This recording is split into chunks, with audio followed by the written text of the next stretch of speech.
society, the environment has become... What we're saying is have a heart. We've got to be able to regenerate our There'll be people who are kind, people who are cruel, but that's life. You can be bigoted about bigots. I'm fine with that.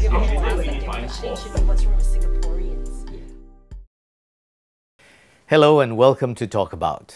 Today we discuss depression.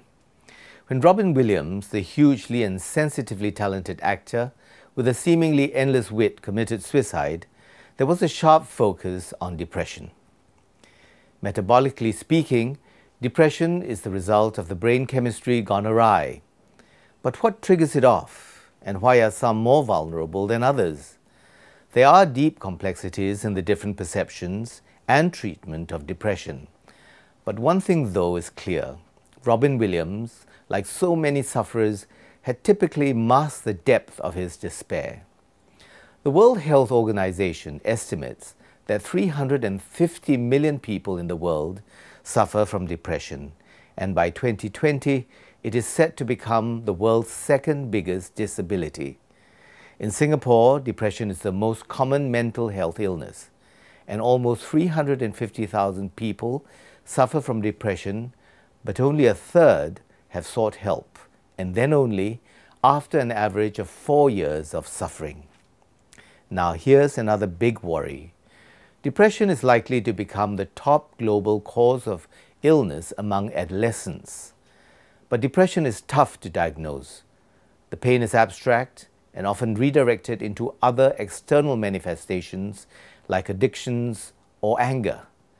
And conventional treatments such as antidepressants remain controversial. So as we say locally, haole, indeed haole.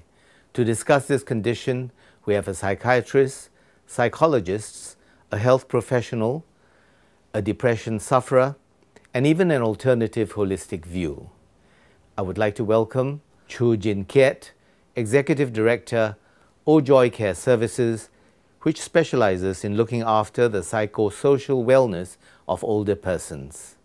Dr. Thompson, Associate Professor of Psychology and Clinical Psychology, James Cook University. Dr. Priyadarshani Kamat, homeopath, Nature Nurtures. Dr. Christopher Cheok, Head of Psychological Medicine, Khoo Teck Puat Hospital.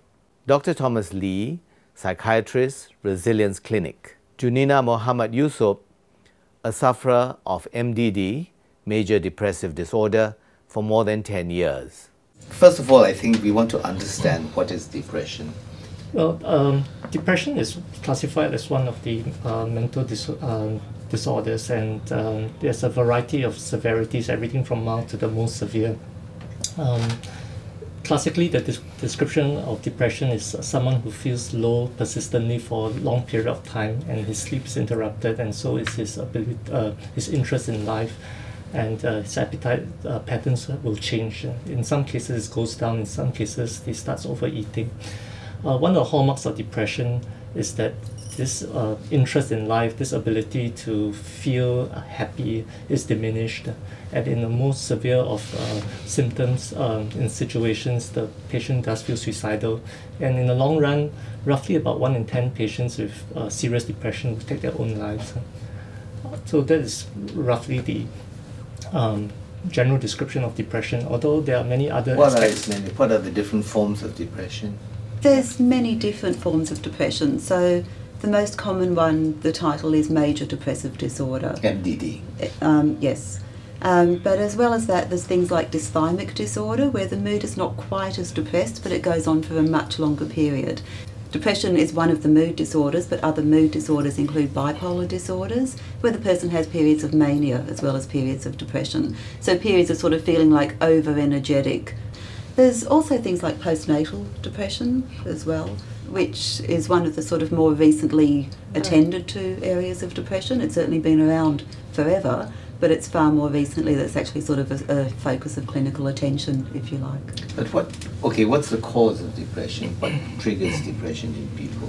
There's a genetic factor sometimes. There is a genetic factor. There's a predisposition. So if you have a family member, especially first-degree relatives, who has depression, your risk of getting depression sometime in your life is much, much higher than anyone else in the population.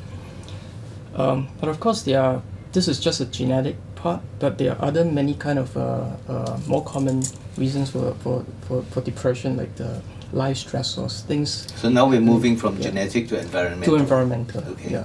Which clinically I find that more common in patients that are treated. Stressors in life, relationship problems, work-related problems. These are major causes of depression. But there's the hormonal cause as well, right? Like PPD, yes. postpartum depression, like the That's biological postnatal, cause. right? Postpartum or postnatal Okay. depression. The biological cause is more predominant, and now slowly we are realizing there's something known as a menopausal or andropausal depression as well, which could be collaborated with the circumstances, but yet there is a hormonal, like the estrogen dip, which happens in menopause, and suddenly the emptiness syndrome which comes in. So it's a multifactorial thing. You really cannot peg your point and say, okay, this is hereditary. It's everything combined. And then, like, let's talking about adolescent depression, the growing rate of adolescent depression which is coming into, where more and more connectivity is increasing on the internet, but less and less connectivity with other humans and social groups. And therefore this loneliness which is sinking in, and that's why when he was talking about the internet thing, I was really happy, because there are lots there sitting who really don't know what to do with themselves, and then they're all the time pegged on to their computers. At least they get that information and are able to come out.